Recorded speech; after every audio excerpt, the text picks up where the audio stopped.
Hello, friends far and wide. My name is Emma Shubin. I am here with the virtual Dalcroze Meetup. We are at Meetup 50, and we are so excited to have you here today. I am with my dear colleague, Veronica Bolevsky.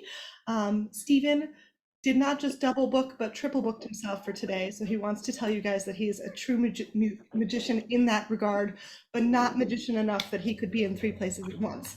So we are here carrying the torch, as it were, for this amazing project. And look at how many of you are here today. I'm so excited to have a bunch of us here in the chat, and we're all coming in. So one of the things we like to do is sometimes we say who we are and where we're from in the chat, and we're also going to get set up to do some breakouts here in a second and say hello to each other. I'm going to copy and paste our agenda. Hopefully, if my brain will let us do this. You have to forgive me, it's not as beautifully formatted as the way that Veronica does it, but I am doing the best I can. So I'm going to put that right there in the chat. It just has the order of our presenters. And I just want to welcome everybody.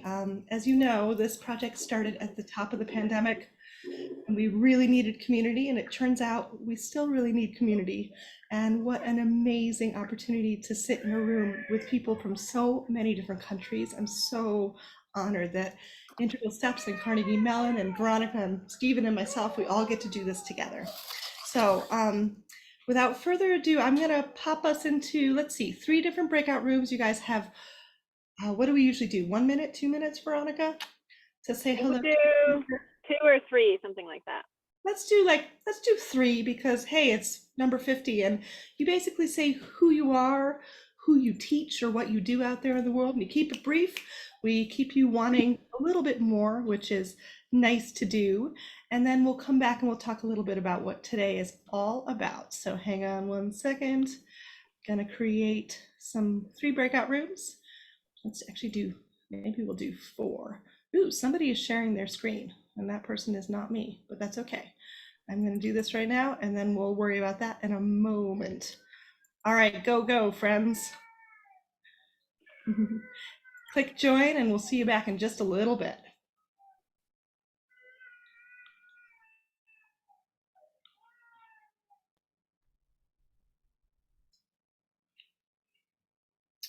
Welcome back, everybody. I hope that was just enough time and not quite enough.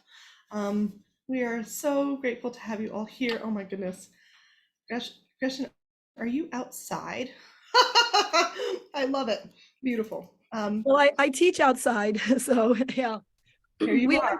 we haven't gone back indoors since the pandemic. We have too many people. The space is too small. No ventilation, so outdoors. Wise It's choice. California, so it mostly works.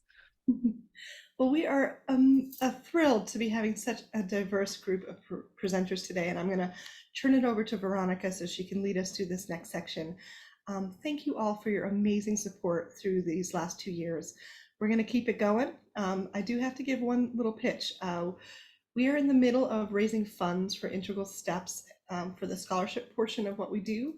And if you feel so moved, it would mean a lot to us and to the students who get to come to master classes on scholarship. It's a big deal for them, and any of your generous donations will go towards supporting students like that. And so I just wanted to say that. I think also you're still able to access Dawn Pratzen's amazing short course that she's been doing with us. It's been beautiful and stunning and well worth your time. And I'm going to pass it to Veronica from here. So as far as upcoming announcements, we're working on the 2023 masterclass presenters. And I think what we'll do is we'll probably just announce like February through June all at the same time, because there's so much going on later in the summer with the Geneva Convention and the ICDS Convention that we're not going to compete with that and just let our Dalcroze world kind of go and hang out in person. So kind of be looking for us if you're in North America or Northern Hemisphere, look for like a spring summer announcement. And that will be coming in about a month and a half. So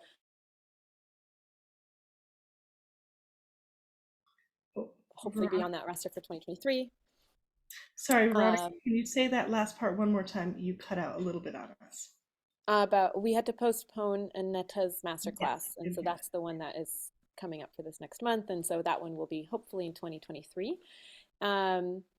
And meanwhile, there's tons of great content from past times. And so if you want to go back and search for things by topic, you're welcome to go and find that out.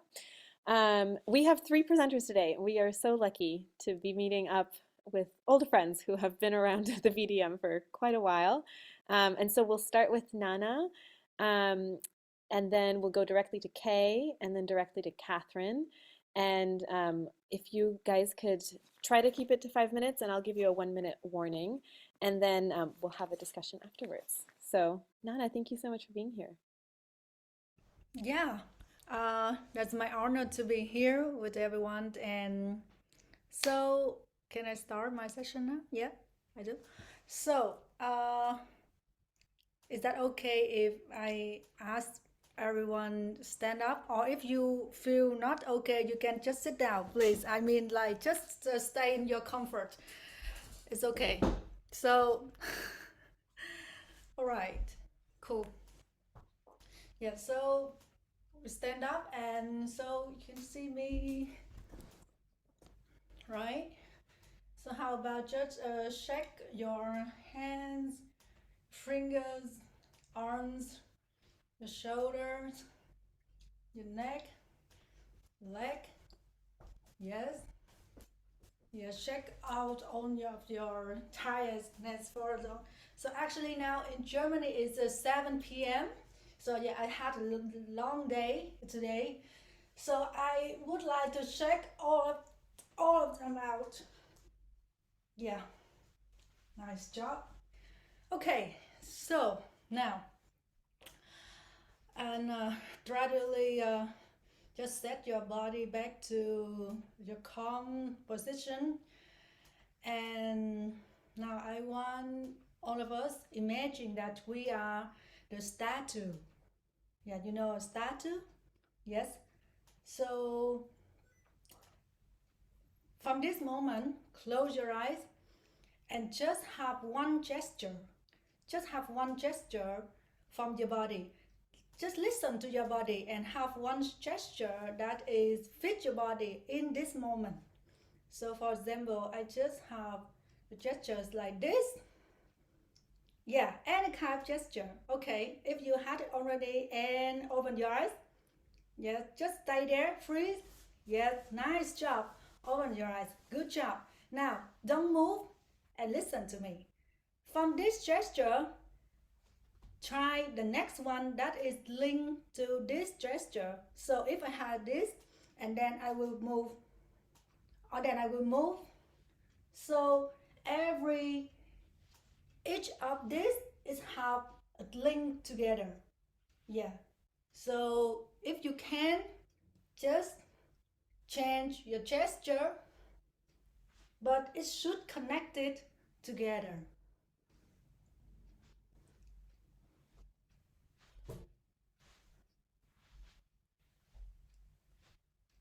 Very nice. Yes, feel it. Just have the connect. Yes, I love the hands. Yes, good job.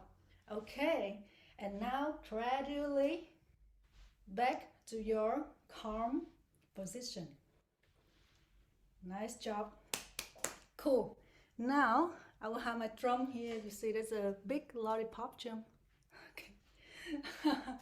Okay, it's not good for my age, but I mean kids gonna like it. So can you hear drum? Yes, thank you. So when you hear the drum, just ready your body, and when you hear the drum, it have the accent like this, and then you just have a gesture.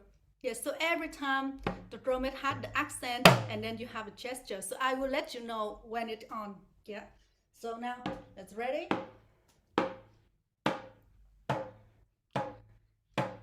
Go. Go. Go. Go. Go.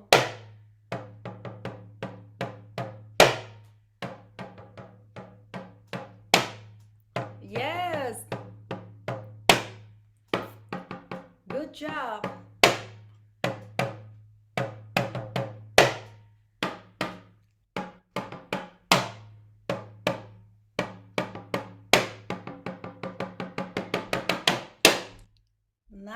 nice. And then, so we will have one more thing to do.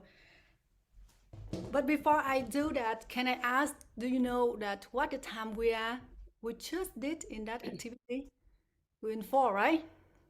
Yes, we're in 4. So now, 1 minute. yes, 1 minute? 1 minute. Yeah. Okay, good.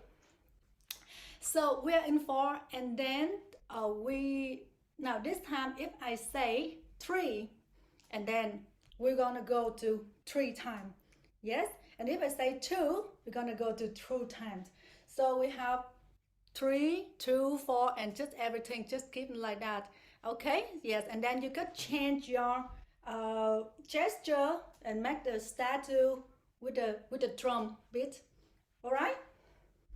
Yes. Okay. So it's just a simple game. So now, ready? And when you hit the drum, don't just ready your body. We don't do anything yet. Now I'm ready to go at 4. Yes.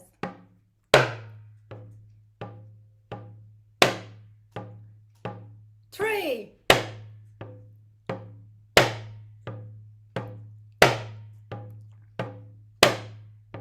2.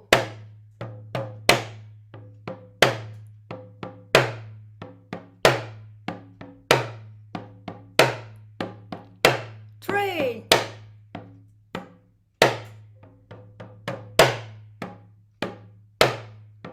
4.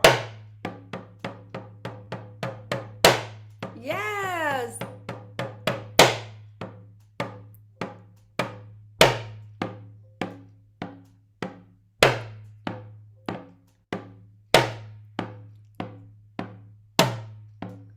And then really go back to your comfort zone. All right. So thank you so much. So that is my session. I hope you like it. Yeah. Thank you so much. So much for us to learn from and talk about. We'll jump to Kay.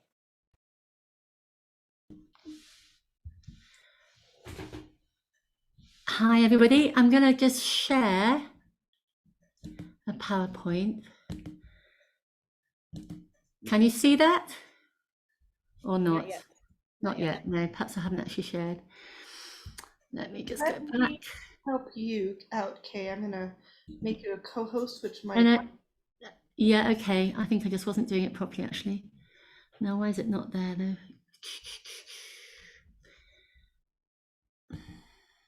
Have you made me a co-host? Yes, should be good. Okay. Okay. I hope you're not putting the timer on yet. Oh, no. Right, let me just see. Right, I've put it Never there. works when we need it to, friends. It's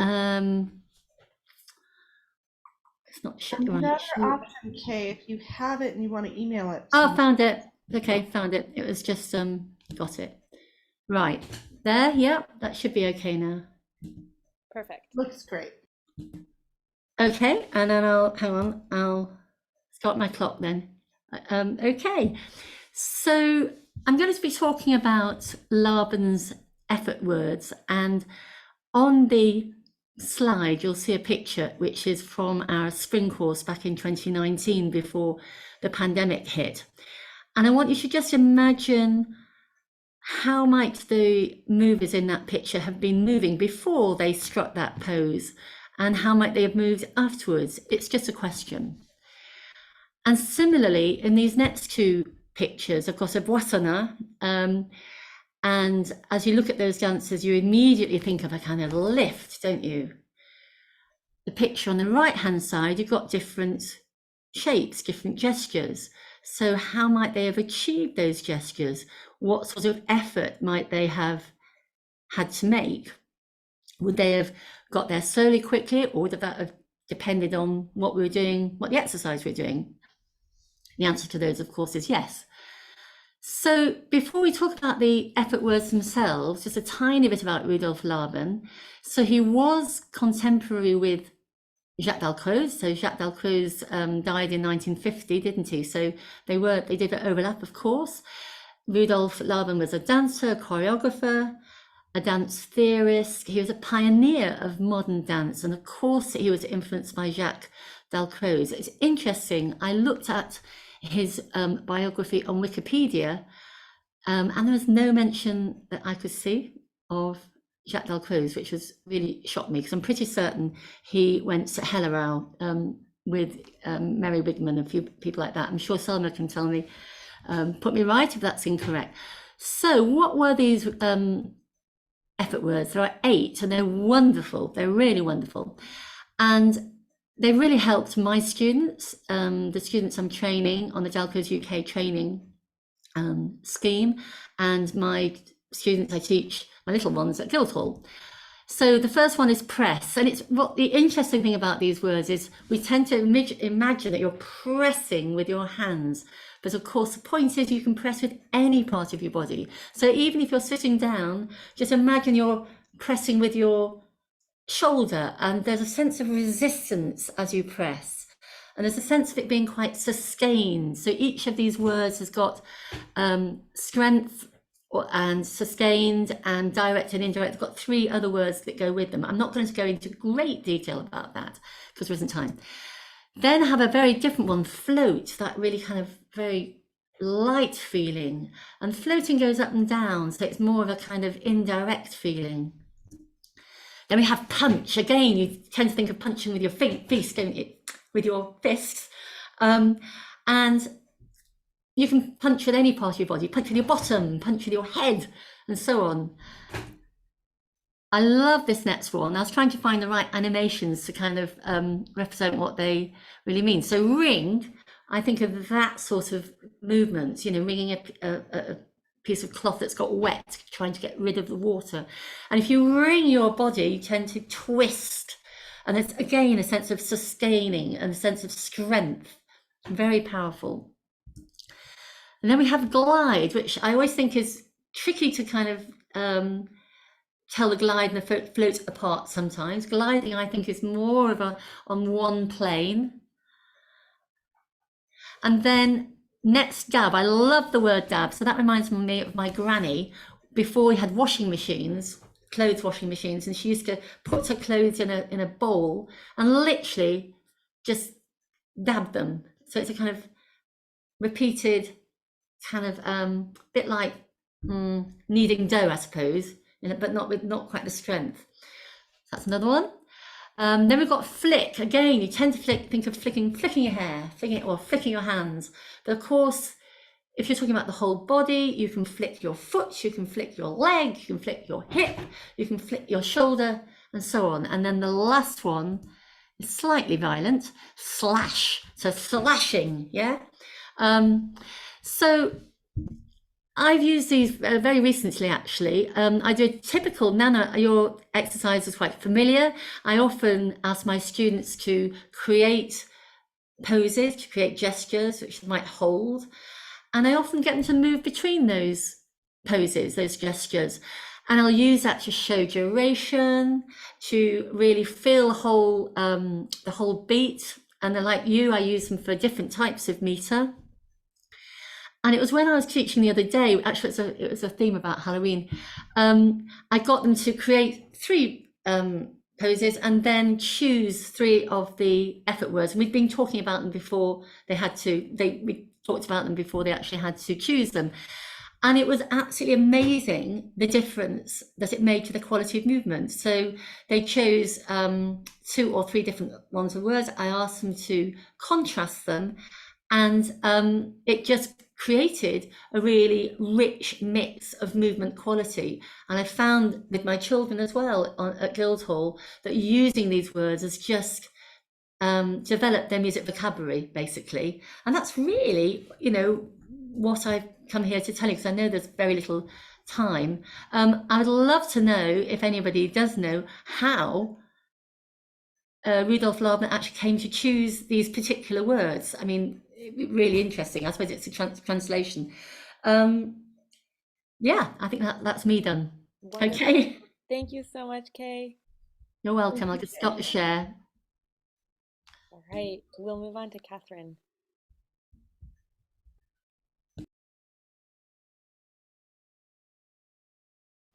I'm just sharing my sound. Hopefully that's going to work. Lovely. I'll put you back in gallery view so I can see you all. Hello. So the title of mine is All Hail the Perfect Fourth. I teach classes of children, quite advanced musicians, and whatever group I've worked with, I've often found that there's a confusion between the perfect fourth and the perfect fifth, and because they both have that open sound. And I've noticed that the processing goes, it's not a perfect fifth, so it must be a perfect fourth. And I feel slightly sad for the poor for perfect fourth that it ends up being this sort of second class. Well, it's not a perfect fifth. So I've had a whole term of celebrating the perfect fourth, and in many, many different creative ways. So today I'm sharing an improvisation idea which has worked quite well with my students. So I'm going to play a track and invite you to move just to the opening section. You may well recognise the music. So please stand up if you'd like to, or you may do this seated. That's fine. And please give me a thumbs up if you can hear the music, and move in the way that the music asks you to.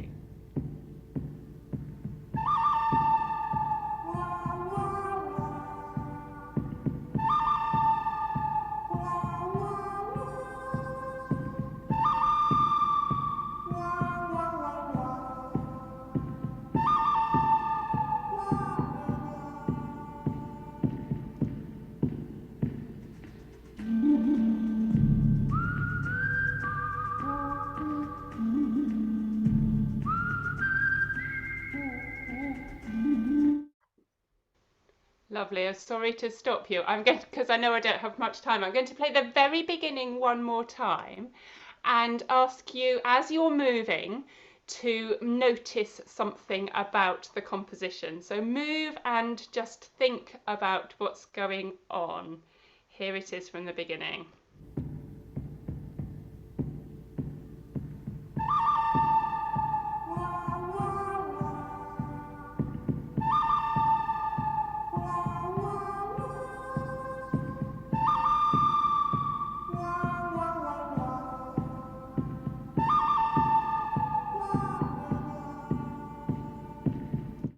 So if you noticed any features, would you like to type them in the chat, please? Do come and sit back down again. What did you notice?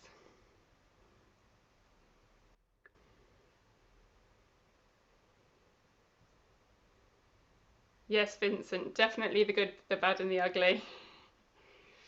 And the intervals, yes. Call and response, absolutely. So when I did this with my, some little tweety kind of oscillating perfect fourths up there. When I played this to my class, I asked them to name the two different parts of that conversation of the call and response. And they called the oscillating fourth the tweety one, and the shivery tweety one, and then they called the other one the wah-wah one. So we've got tweety and wah-wah. So which is more of a sort of plodding rhythm. I'm going to play it once more, and I'd like you to show the difference between the tweety and the wah-wah with different movements. So the tweety, could it be static? And the wah-wah, could it travel? Let me find it again. Ooh. Here we go.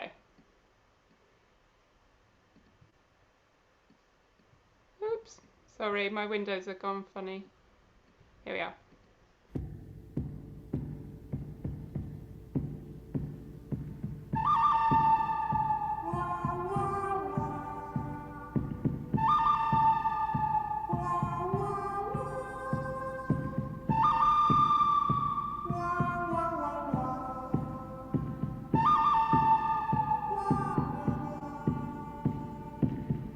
Gorgeous, I could watch you all day. Thank you so much. Do come and sit back down. Sorry it wasn't very long. So Morricone in his track uses phrases of really similar lengths and alternates between the tweety and the wah-wah, but the characters are very distinct. So I'm going to ask you now to break free from that structure, from those equal phrases, and create your own little section of Tweety Bits and Wah-Wahs. You can change the phrase lengths, perhaps have a few Tweeties before you go to a Wah-Wah. It's up to you. Have a play with the length and the energy and the tempo and create a tiny little structure alternating between those two. I'll give you about 30 seconds. And this is with movement? In movement, yes, please.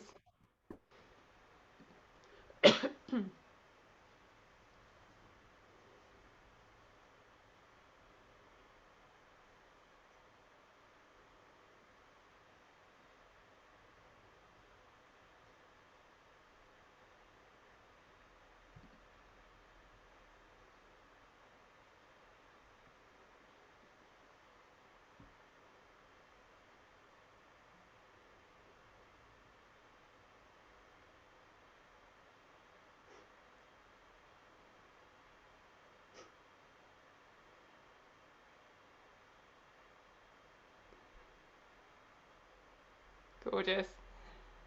I can see Laban's effort words all over my screen. It's brilliant. I'm so pleased I went after Kay.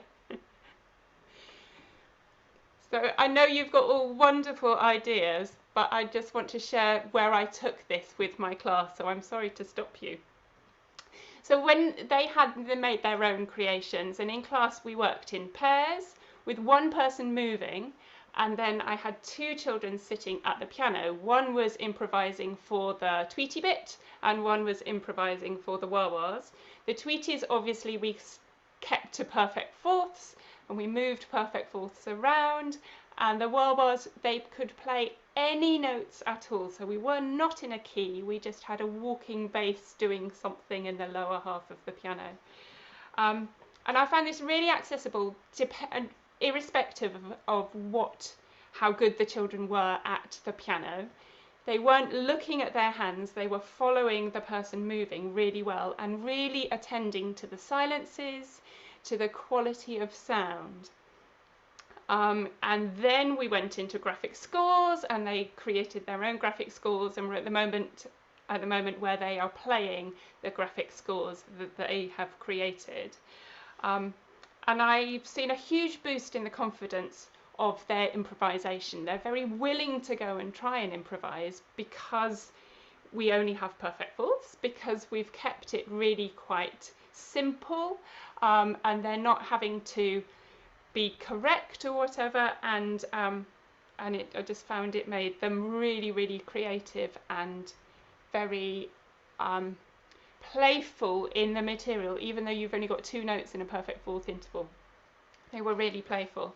And it's going very well, and they've also asked them to find pieces which start with a perfect fourth. So I've got a growing playlist of pieces which start with perfect fourths at the moment, which is really fun. It's rarer than you think. I had one child go through their entire book of sonatas saying, they're all fifths and thirds. I couldn't find a fourth.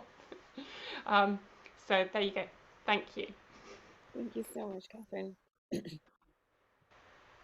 We've had 3 really wonderful presentations. And it's very cool to see the connections between them all. And it's like, I don't know, you guys must have planned it or something, because each one led so beautifully into the next. Any comments, thoughts, questions?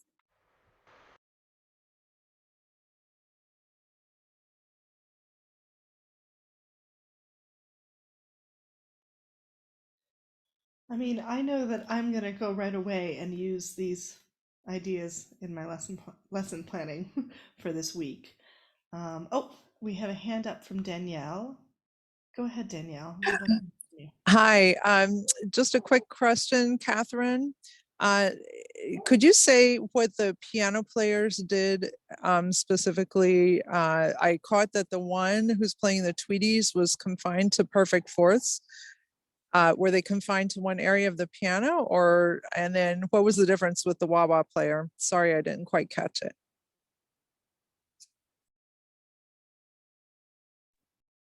I think my video's just stopped, but I can play you. So one child was moving and one child was on the upper end of the piano.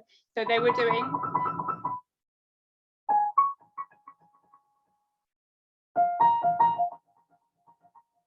And then the wah wah went.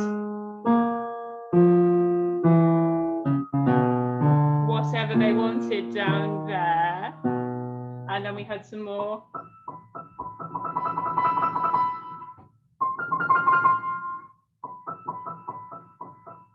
And then another phrase down here. And we played with, let's see if my video will work.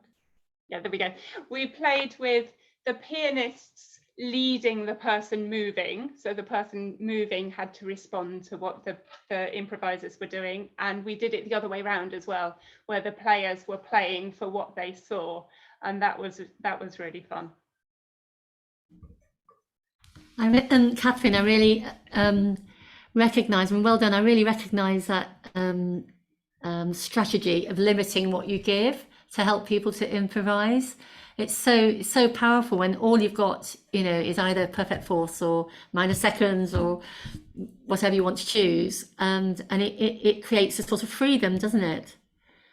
But I love your idea of actually focusing on perfect fourths, though. I think that's great.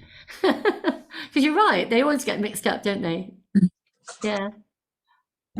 Leslie, sorry, I have laryngitis a little bit. I'm really liking that because I have a piano group right now, the very young children who are not practicing enough. So some of them practice and they come in and can play everything. And then the other ones, I'm like really trying to come up with new ideas for things for them to do. And we do movement so they could really get into the improvisation of that. That's a really cool idea. So thank you. I just love the track because when I found it, I wanted to move. It's got so much feeling of movement and character in it. And because we did that for a couple of weeks first, and I didn't tell them we were going to be improvising with it, we just played with that. We had a great moment in pairs where one of them was the Tweety person and they stood still a bit like a totem pole. And the other person walked around them and they had to maintain eye contact all the time. And they really got characterful with that. And once they've had that in their bodies, then I think taking that to the piano, then they found much more sound and lovely quality of phrasing and motifs because they'd been doing that with their bodies first, I think. And how old are these children? I don't know if you said. So they are 9, 10, and 11, but they're very advanced musicians. So they're sort of grade 6, grade 7, grade 8. But not very used to improvising, only used to playing what their teacher has put in front of them. So to find that willingness for them to go, yes, I'll go to the piano and have a go. I've got a couple of students who don't actually have piano lessons. Maybe they play the harp or they play the saxophone or something and they don't have piano lessons, but this is still accessible enough that they can sit and have a go.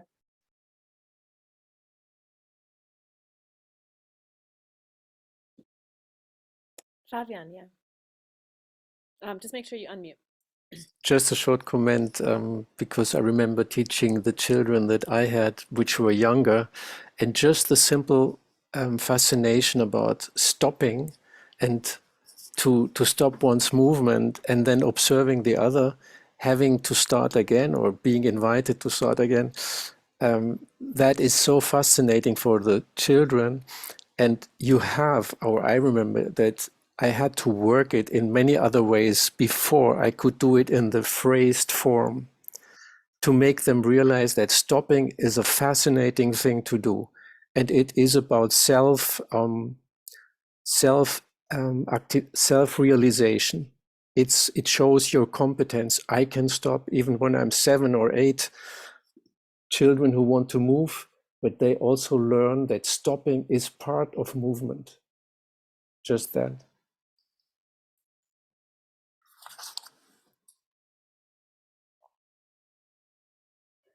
I love that, Fabian. It also makes me think of how rest is part of sound. How what? How? How rest or the space between in music is part of sound. Yeah. I've been trying to get my little kids to notice what it feels like when everybody in the room stops at the same time. because when everybody actually does it, like I really feel that. I'm like, oh, like, and I have an impression of it, but I don't think they really notice it until I point it out, and then they get into it. Yeah, and so like I agree with what you were saying, Fabian, that like there we can foster that fascination sometimes by just saying, okay, can we all stop together this time, and like, can you actually do it? Because it's hard for them. They just want to go. Oh, sorry, Fabian. Try again with unmuted. It's also about observing oneself. If you ask the children, could you do it? Was it okay? And they would say, yes.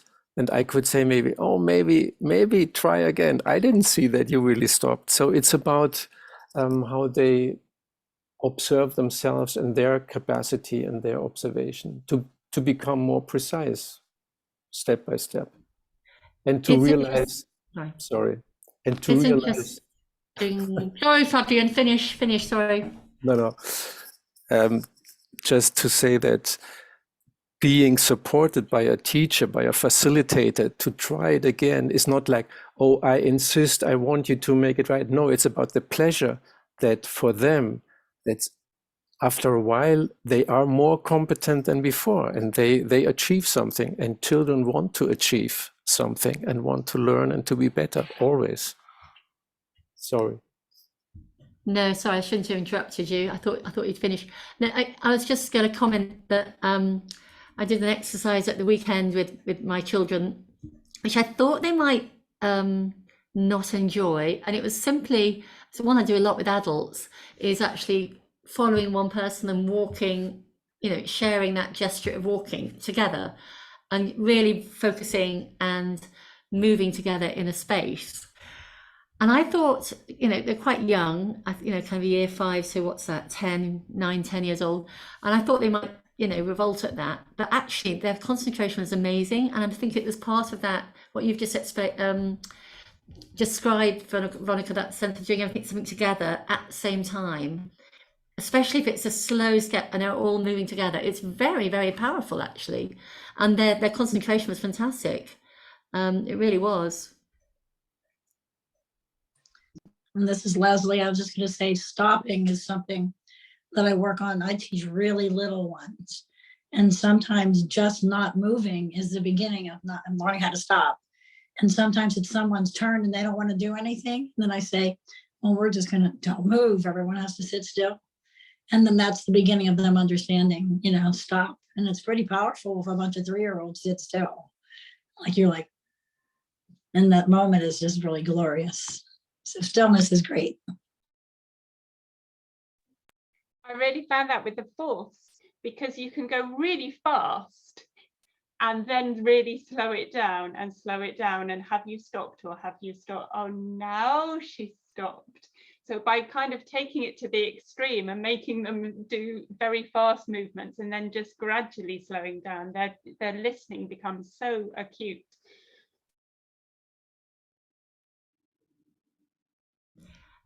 I did forget to say that when I was doing the effort words with my adults the other week, we had this Halloween theme, and I played them the music from Psycho. So they immediately, it was a bit, I did check before, that everybody was happy doing a kind of Halloweeny thing. So of course at the beginning, it's really quite scary, that music, but it really is, slash, there's all sorts of things. And at the end they were saying, press, this is a press. It was quite funny at the time. Yeah.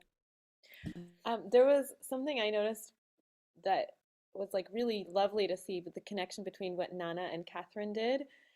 And it was just so clear that both of you really set things up sequentially for us. And even in a 5-minute VDM presentation, which we know is so compressed, I thought it was really encouraging, like just your way of making us try something, and like your manner was encouraging, but also like sequenced in a way that there was a lot of freedom because we felt safe. And I like that balance of like giving enough structure that people know what to play with, what to play in, but leave it open enough that we can like be ourselves, but not so open that it's totally scary. I've been noticing how sometimes if we like spoon feed things too much, like students don't develop their own problem solving skills or their own resilience of like facing a challenge. And I've been thinking a lot about what is an appropriate challenge and how do you play with that balance. And so just like the way that Nana's instructions, like at first she was like very clear about what she wanted us to do, and then the drum did more of the directing, you know, or like with Catherine, how you had like us just listen and move to the music however we wanted, and then notice something about it. And then we could like express what we noticed through movement, that it wasn't just all like, I want you to notice and move at the same time, which is what I did yesterday. And I think one of the reasons I had like a disaster class. So I just appreciate kind of some good examples from you both about, I don't have to get my students constantly analyzing. They can just enjoy something the first time. Well, it's me again, Leslie. I thought that Nana had a brilliant time, space, and energy with one gesture and different amounts of beats. Like sometimes I get too fancy and they just do one thing to different numbers of beats is so informative. So I really thought that was a brilliant example of simplicity and very effective.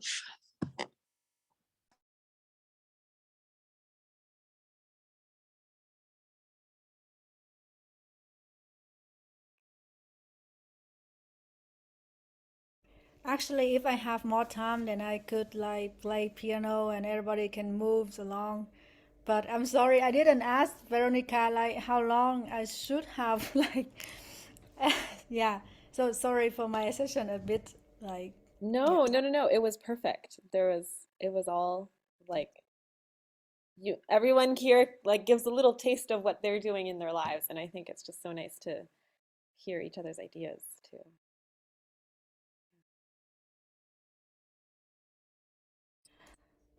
I just have one more question for Kaya about your like the Laban movement. I mean, I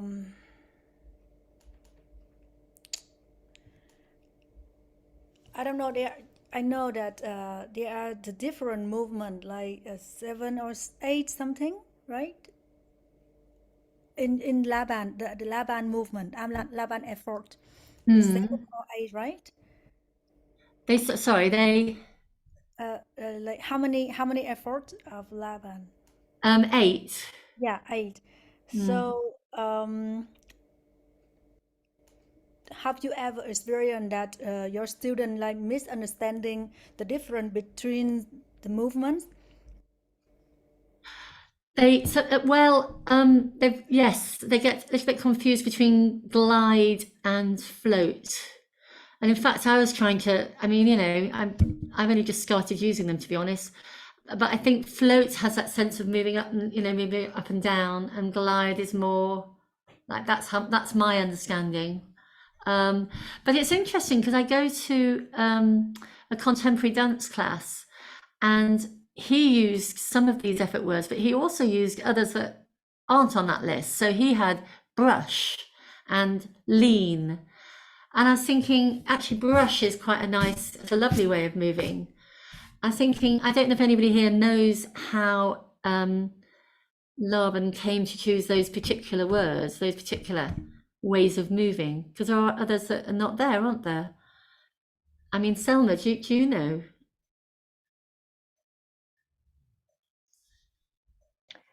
I think it's to do with the analysis behind the words. In other words, it had to do with the effort qualities of time of I actually went and got the booklet that I think most people know, maybe called Modern Educational Dance, where these are very clearly explained, and they're called effort actions. And so it has to do with whether the movement is direct or indirect, whether the time is fast or slow, whether the Sustained weight, or yeah, all of those Mm, pairs of things. mm, And the words epitomize the different possible combinations. It's kind of complicated to hear about, but it's not too hard to do once you start exploring them sort of one by one, I think. But I think they came into play because he was analyzing movement qualities and trying to make a kind of scheme. And the people who helped him in, especially in England, to develop the so-called modern educational dance, his colleagues, and he sort of organized it into these words after they had worked with them in teaching situations for quite a while in the 40s.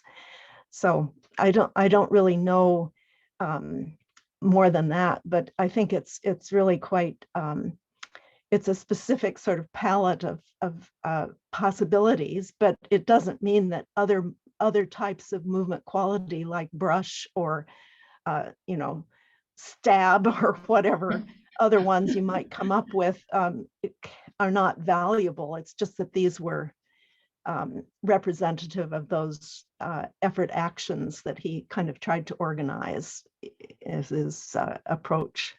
It's sort of theoretical, I think, but it doesn't feel that way in practice if your teacher is leading you to experiment and try things.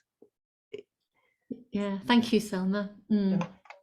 So I want to recommend a chart that I found very helpful for students, because if you look at some of the diagrams of how the three qualities of each of the effort actions are diagrammed, you know, technically, for me, that just did not work. And so this pie chart that I found was really helpful.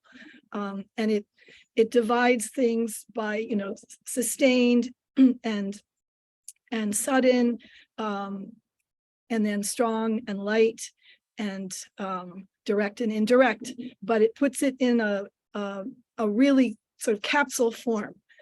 So it shows it's like a map, a mind map of how he analyzed those specific movements. And I think it probably came into being because he was trying to develop a way to record dances before there was video. So there had to be some standardization of how movements were referred to. So there are, you know, I think sort of symbols for each of those effort action drives, but in the case of, you know, the students that I'm working with are not going in that hugely technical direction, but they want to see it summarized in some way. So I can send this pie chart to Veronica maybe, and yeah, that would be amazing, and we'll send post it somewhere. I mean, I just got it off the web, and I will say that in the pie chart, it says heavy and light. I mean, if you see it online, I'm going to send you my copy, because Laban's words were strong and light, not heavy and light, but people confuse those. Just, it's, you know, if you get really technical, so I changed it to strong, which I think covers more. But once I saw the pie chart, it all kind of crystallized for me. And I can teach from that chart, not first, but we do it all. And then we look at the chart and you can see who are the cousins. You know, there are cousins of movement.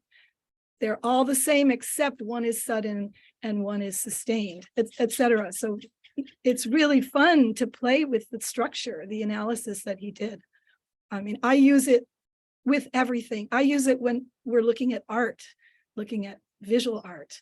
You know, where's the slash press? You know, where's the flick in the artwork?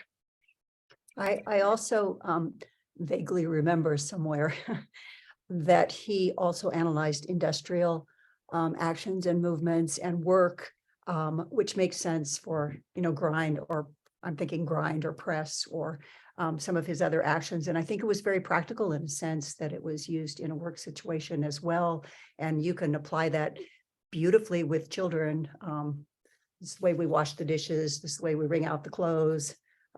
Some of those old songs that use those actions as well. But I'm going to look it up because I kind of remember that Yes, was I have a Bond study.